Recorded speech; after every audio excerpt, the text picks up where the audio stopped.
Hey guys, welcome back to World Mechanics. Thank you guys for watching and subscribing to the channel. Today will be super helpful video to any of you having a Ford Mustang 6th generation. I'm talking generation from year 2015 to year 2022 currently. If you need to remove or replace key fob batteries, stay with us. We'll explain how to do that step by step so you don't cause damage to the key fob guys, and a few things that we'll recommend to do as well.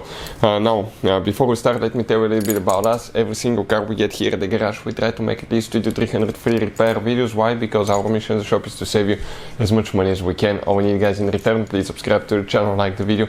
That way we can keep making these absolutely free videos. And if you guys need to buy any parts, tools, batteries, key fobs for a good price, quick shipping, check out the link in the description of the video below. That's where we get all our tools and supplies from. So let's explain how to do that now. It's not very complicated at all, but you need to know what you're doing. So this is the battery, guys. This is the key fob, this is the battery. It's a huge battery. I will put the link in the description of the video below where you can get one from for a good price. Go ahead, okay.